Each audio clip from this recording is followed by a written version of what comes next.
Welcome, people of Earth, Canadians, British Columbians, South Surreyans, White Rocks. Shout out to the BC Lions. We are at Sunday, March 22nd, 2020. So that's 03/22/2020. And I guess what would this be? Well, it's been at least a week, right? Maybe day eight of this COVID-19 kind of lockdown in Canada. It's not a lockdown yet, but it's adjustment. We'll call this phase one, right? Phase one, getting used to it. And let's see where we're at with the virus. Let's see what's happening in the world. Let's see what's happening in the world. No, that's Canada. All right. So, as of now, and remember, some of these countries report their details at different times. But overall, where are we? We are at 322,315 cases overall in the world, 13,738 deaths. That's creeping up. Italy hasn't reported though, so that's probably going to jump up over 14,000. I would assume the way they're going. So 96,000 people recovered. That's got to be good, right? And they've said that they can get this virus again. People can recover from this virus and get it again. But I believe now that there's information coming out that may not be correct. That there may have been some early misdiagnosis and things like that. So, which would make sense. I mean, you're more than likely to build up some sort of immunity if you get a virus like this. Of course, I've also heard that it does mutate, but I don't think it would mutate that quickly. But hey, remember, as always, I am not a doctor. I don't play a doctor.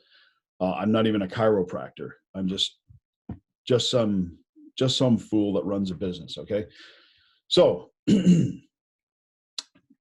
China, 81,000 still. Italy is next. Italy has really become the epicenter of this, and they haven't reported their new cases for today. I would assume that they will be over 5,000. The United States and Spain are really kind of moving up quickly.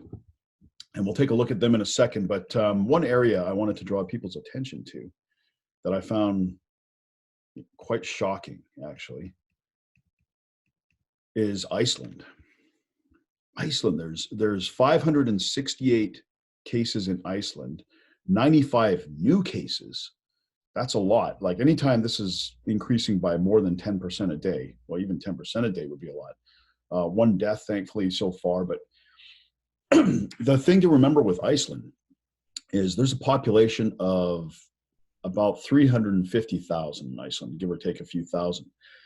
So really, that's like just the population of Surrey alone having 700 cases, right? Or 800 or 900 or close to 1,000 cases. Like that's really high for a country that's that small. And I've been to Iceland. Like, you want to talk about social distancing, which, by the way, in my day, we used to just call avoiding people. But now it's social distancing. I guess that's wrapped in a nicer package. But Iceland may be the social distancing capital of the world. Like, they got one small town kind of in the middle, and then everything is sort of just like, even the crowded places, you're going to be social distanced to a degree. So that was very surprising to me to see those kind of numbers in Iceland. I wish I could, well, maybe I can. I'll dig in and see why it is what it is. So let's take a look at the U.S. Now, the U.S. has a problem on their hands. They have a big problem, especially in New York. So New York, we see 15,000 cases. That's a lot. 5,000 cases, new cases in one day. So their caseload has jumped by close to 50% in one day this far in. the deaths have increased by close to 50%. Well, a little over 50% in one day. So things are really getting out of hand in New York. I have a sister that lives there, so maybe on one of these videos, I'll call her and find out what the situation is there. I know they're in lockdown. They have a curfew. Nobody is allowed out. They're subject to fines, I believe, or possibly even arrest. Although you would think arresting people might not be the best idea at this time.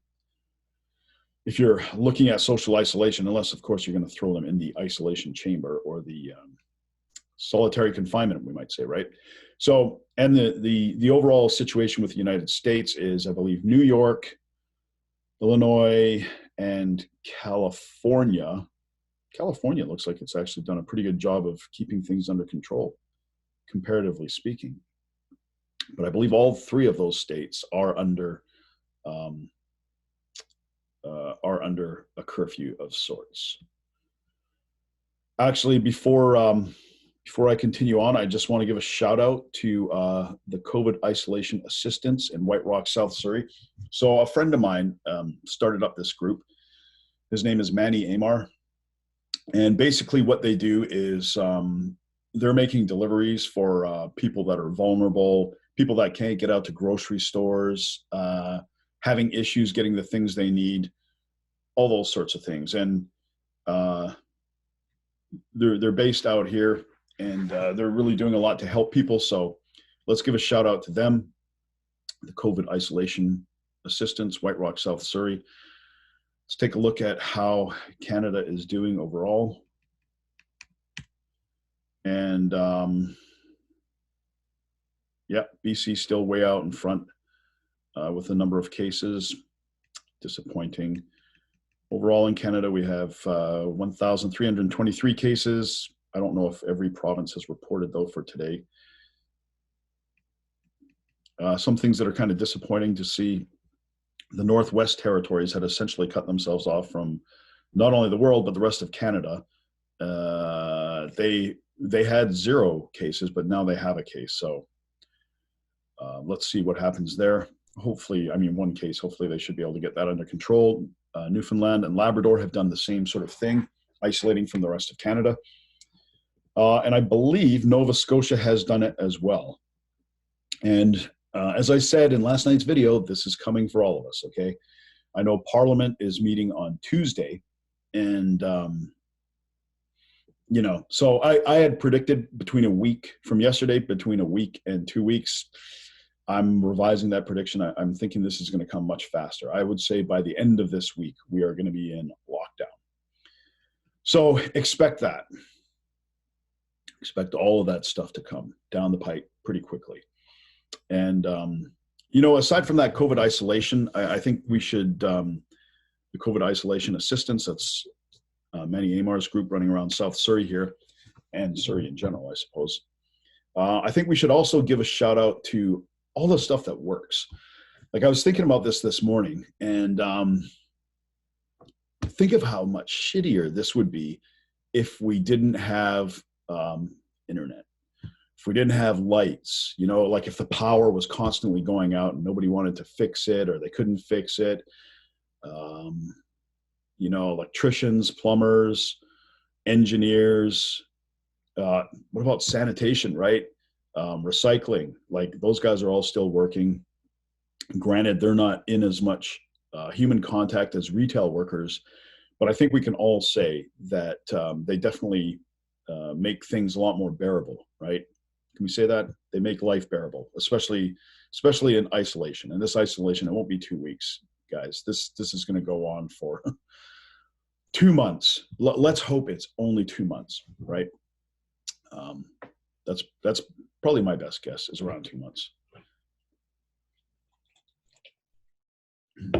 But one thing we really notice is we really do see who matters, right? I mean, sure, all people in all jobs matter, but some really matter, right? And you know, for quality of life and stuff like that, we need retailers, we need truckers. Like, how often have you pissed and moaned or bitched or honked your horn at a truck or been frustrated by a truck, but we need them now, don't we? Even bus drivers, right? Like that can't be a very nice job. And what's the policy with Coast Mountain, with BC Transit, right? Like, are they still running? Are you supposed to social distance on a bus? How does that work? What if you can't social distance, right? So there's some questions there. And employment really was what I wanted to talk about today. So last week we had heard that the federal government, was offering expedited EI assistance, and some small business assistance as well. And as soon as I heard that, I thought, you guys aren't going to be able to do this. So, I mean, they have an infrastructure set up. I mean, anybody, I haven't applied for EI, obviously. I run a business, so I wouldn't even be eligible for anyways. But I had 20, I think I got laid off about 22 or 23 years ago, and I applied for EI. Didn't get it, but that's another story. But I mean, the process is it's time consuming, it's lengthy. It can be a little, shall we say, red tape heavy, and they're trying to expedite that. But there's absolutely they do not have the manpower, and they can't just bring in more people because people have to be trained. They have to understand how the process works. They have to, when papers are submitted, they have to be able to catch mistakes. They have to be able to move it through the system, all of that stuff. So you just can't bring people in to do that stuff overnight, right? And sure enough, just last week, there was something like 500,000 applicants. And I don't know exactly, but I'm guessing that would be more than 10, probably about 20 times what they would normally get in a week. So there's no way. I mean, they can say they're going to expedite things, but they can't. So here's what they should be doing. Whenever you want to touch or affect a million moving pieces, you can't do it directly, right? So you have to pyramid things. That's just efficiency 101. Now I will use GST as an example. Everyone in this country pays GST, right? I mean, sure, there's like no GST sales, or there's the odd exemption, but those would be only for certain people and on certain categories, right? By and large, 99.9% of the population pays GST. So, how would the government collect on that, right? Like, I mean, every time, let's say you go down and you purchase a Monster or a Beaver Buzz, and, there's 5% GST on that, so it's 15 cents. You're not filling out a form and saying, okay, well, here's my 15 cents for this, and turning it into the government. The government's not chasing you around and saying, hey, we want the GST for this, right? So what they do is they outsource the tax collecting to the employers and everybody in the chain, right? So for example, my business, I'll pay like $50,000, $60,000, $70,000 a quarter in GST. Why? Because I've had to collect it off people on the sales that I've made over the quarter, right? Over that my business has made. So they're essentially using the employers as tax collectors. And that's fine, right? I mean, we're doing it anyways. And it's not that hard, to be honest. It's way easier than if the government had tried collecting all of that on their own. Way easier. So the employment insurance in situations like this should be the same thing. Like, first of all, I think anytime there's a national emergency, even before something like this is declared a national emergency, and maybe this is in place now, but it's obviously not if people are getting laid off. But I think once there's a national emergency declared, then there should be at minimum a 14 day, and at maximum maybe a 60-day window where you cannot fire people and you can't lay them off. And if you do have to fire them or lay them off, you have to provide something in detail that shows that it is nothing to do with the current climate, right? That would just be a way that sounds like it would be an expensive thing to do, but I think it would actually save the economy, because what it would do is it essentially puts the economy on pause rather than dismantling it and reassembling it, right? So that's the first thing is, you know, require people not to make any changes to their employment during a national emergency. Second, okay, so we are in this situation now, though. Rather than people going through the process of applying for EI, send it directly to the employers and let the employer administer this, right? So if you have, say, 10 people working for you, all of a sudden your work has dried up, pay them their salary for as long as they want to stay a part of the company, right? Or whatever the EI benefit would be. Let's say the EI it pays 75% of what the person's ongoing salary is. Let's say you don't have the work for 10 people now. Well, you would just cut a check for them for 75% for a period of time, as long as they, each week agree that they are part of the company and that they intend to continue working for the company, et cetera. And then that's it.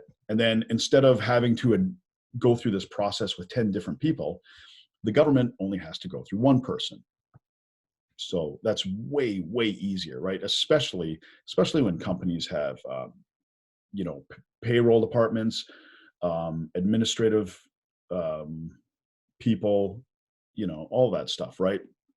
It's way easier for them. So that was my big takeaway from today. I was thinking about the employment numbers, and you know what? It's going to be an impossible thing for the government to administer effectively. I think this has been you know what? I mean, we're in unprecedented situations, but I mean, if I can think of this stuff, surely they must have people in their cabinet that can think of this stuff as well, right? Like, this can't be, I don't know. It can't be such abstract thinking that nobody's come across it, right? I mean, even getting back to the closing the borders, like, fuck, that just seems like such an obvious thing to do, right? Like, I mean, as soon as you get word that there's an outbreak, a contagious virus in Wuhan, hey, suspend flights from Wuhan, okay? And then maybe fan out from there and suspend flights from the rest of China. Not that hard, right? Like there's not going to be any catastrophe just from suspending flights from China. And I mean, it saves you it saves you the ordeal we're in now of suspending flights from the entire world, right? Like, and you can see the countries that are the worst affected are the most accessible countries, you would say, right? So, I mean, it's a situation where the open borders have just really come back to bite a lot of us. So that's it. Thoughts on employment? Anything else that comes up? I will see you guys this afternoon. If this evening, sorry. If I find that the news starts slowing down, and maybe I'll cut back to one a day. But for now, I will see you guys this afternoon. And remember, take care of each other, okay? We're all in this together, and we'll all get out of it together.